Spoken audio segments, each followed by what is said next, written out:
Live from our studios at One Television Plaza, this is your Mid-Ohio Valley Morning Brief.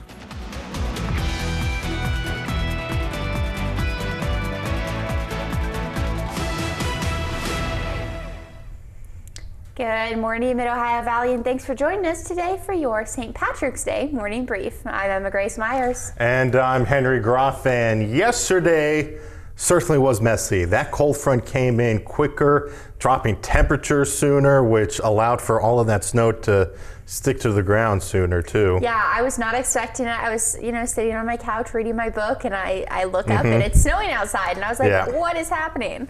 So that means that morning commute today, certainly messy, and you'll need to take your time on the roads. Icy spots are likely.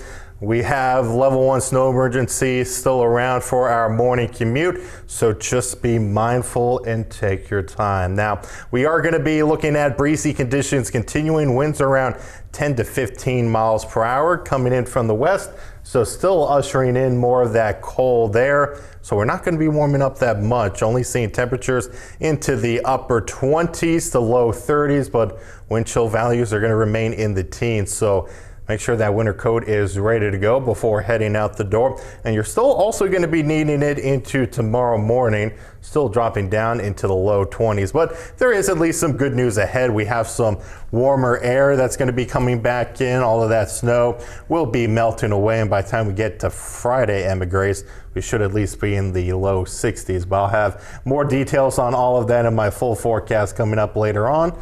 But for now, let's head to those morning headlines. Yeah, we're going to kick it off with the Wood County Commission officially recognizing American Red Cross Month yesterday and backed the proclamation with a check. Sharon Kesselring, Executive Director of the Red Cross of the Ohio River Valley, addressed the commissioners during Monday's meeting. Kesselring told commissioners the chapter handled 24 disaster incidents in Wood County last year, mostly house fires, providing direct assistance to roughly 81 individuals and distributing more than $22,000 in emergency aid. The chapter also installed 176 free smoke alarms across 60 homes, trained more than 1,500 people in CPR and first aid, and collected 3,000 units of blood. The chapter covers 19 counties across West Virginia and Ohio and does it with just 3 full-time staff members and volunteer roster of roughly 91 people. Kesselring said the chapter is especially short on disaster services volunteers. It is disaster services that we are hurting on for volunteers. We are, if desperation was a word at Red Cross, I could use that right now, but we like to think in the most positive ways, of course. After adopting a formal proclamation naming March of 2026 Red Cross Month, the commissioners voted to donate $5,000 to the chapter, a contribution Commission President Blair Couch said he hopes other counties in the region will match.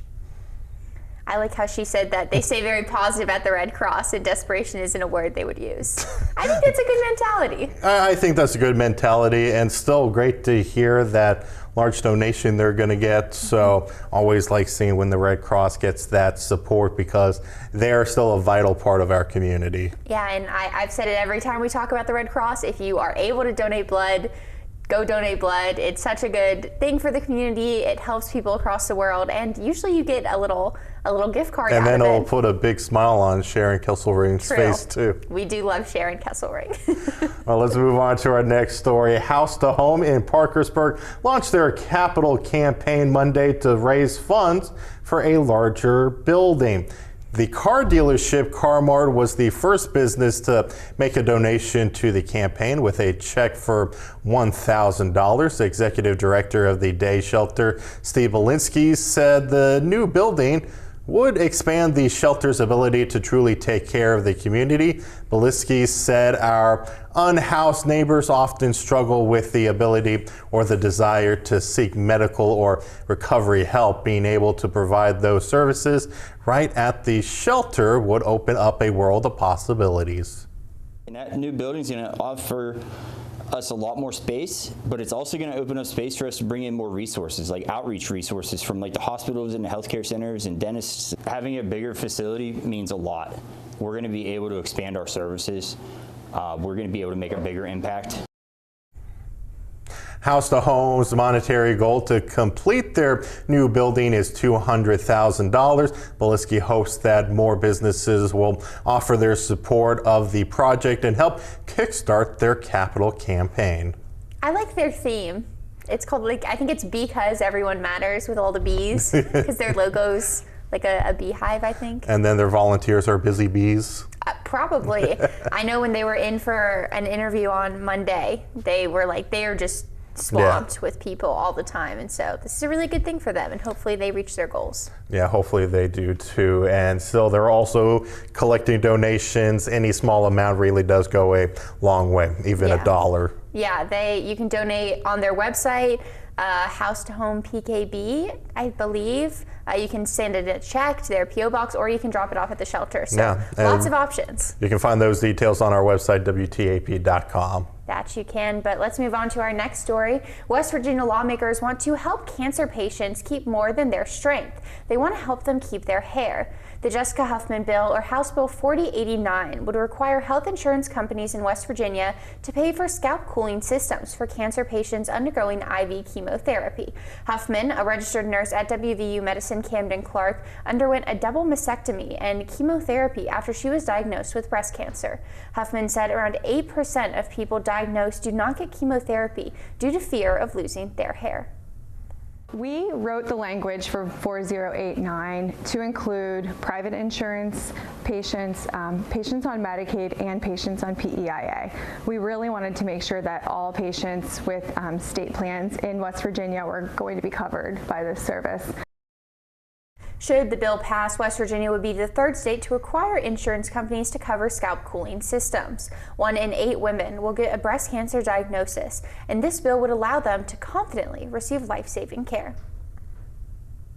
Great to hear that too. Yeah, I know there's more about the bill and its process and all the things it helps also on our website. I know our reporter Cassidy did a really good piece on all the work that Huffman has done as well. So definitely want to check that out. And then what interesting national story do we have today? Yeah, it's a bit of an odd one because a new study finds at least one thing that AI is not very good at. I can think of more than one. But it's diet advice, especially for teens. The study looked at the type of meal plans chatbots give young people asking to lose weight. Researchers found that AI-generated tips resulted in 700 fewer calories per day than dietitians recommend. Chatbots also recommend meal plans with too few calories and carbs and too much protein and fat. Inadequate nutrition can be especially dangerous to teens since they are still growing. The study was published on Thursday in the journal Frontiers in Nutrition. And I think that's another important thing to note about AI. It can be a helpful tool, but still take the doctor's advice. Yeah, I don't like asking AI for anything, but I would not trust it to make a meal plan for me. Yeah. Not that I don't want to know what random recipe it's going to show up. I think there was a couple years ago when Google was trying to push their AI. It had a bit of a wacky recipe where it tried to substitute something in the pizza with glue. Oh. But that was years ago. That's concerning. So again, AI, just always take it with a grain of salt. Yeah, double check your facts when it comes to AI. And we'll have more fun stories like that coming up after the break, including a new Forever stamp and a record-breaking sporting event. Look at that. Okay, I wasn't expecting that. And then we'll talk about that snow and the warmer weather that's on the way later this week. Now, here's your first alert weather update with meteorologist Henry Groff. Well, we're certainly dealing with lots of snow from yesterday, icy conditions for your morning commute, all thanks to that cold front that really ushered in all of that cold air quite quickly, allowing for that snow to accumulate yesterday afternoon. But now we're just going to be dealing with more cold air filtering in today and those on and off snow showers. That cold front already further off towards our east. And by the time you know it, later this week, we do get back into those 50s. So this blast of winter isn't going to be sticking around for that long. But For today, you'll just have to be extra careful on the roads since we'll still deal with those hit or miss snow showers throughout this morning and even into the afternoon. Those scattered snow showers are going to try to stick around. But once we get into tonight, all of that is over. Now we will see some breaks in the clouds, but then cloud cover rebuilding up once again throughout the day on Wednesday. So still gonna feel a bit gloomy tomorrow. May see a little bit of precip passing by, but should stay mostly dry throughout the day tomorrow and for much of Thursday. But the next best chance of rain, that's gonna show up late into the afternoon Thursday and continue through the overnight hours. But then this moves out of the way to provide a calm Friday for us as we get those warmer temperatures to come back. So through the day, lots of cloud cover, icy roads, hit or miss snow showers. It's just going to be a tricky day today, and a day to also make sure you have that winter coat ready to go, since even into the afternoon, we're only going to climb into those upper 20s, and those winds still going to be making it feel like we're around those upper teens to low 20s. Into tonight, still gonna get cold down into those low 20s, but at least we get to those 40s tomorrow.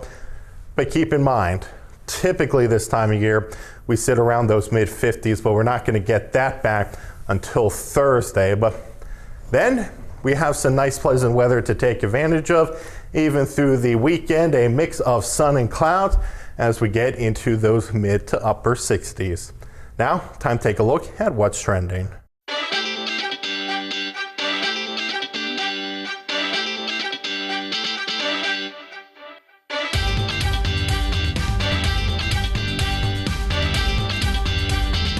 Well, I think it's time to talk about whatever that sport was we saw in the tees. Yes, I knew it would shock you, because a Canadian man just broke 2 records after hopping on his knuckles at a competition in Whitehorse, Canada earlier this week.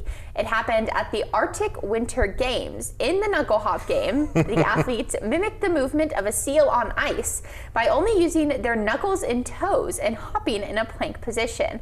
43-year-old Chris Stipdonk won after hopping 217 feet. He not only set a new Arctic Winter Games record, but also broke the previous world record of 191 feet.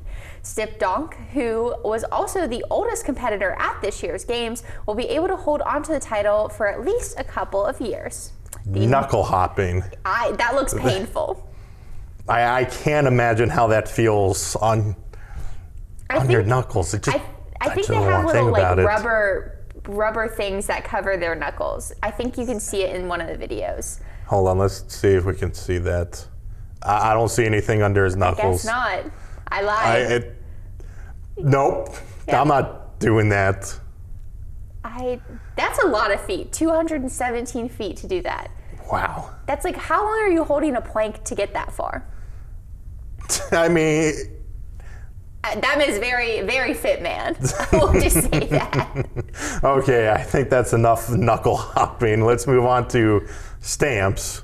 New stamps honoring lowrider car culture are rolling into your local post office. A first day of issue ceremony was held in San Diego on Friday. The new Forever stamp depicts and celebrates lowrider automobiles, which are rooted in Mexican, American, and Chicano communities across the Southwest. The USPS Chief Postal Inspector calls the lowrider a rolling canvas of art. These stamps include photographs of a number of dazzling lowriders, including Chevrolet and Oldsmobile models. The stamps are also a tad wider than normal to show off as much details as possible. They're available nationwide and online as well. That's fun for the car people.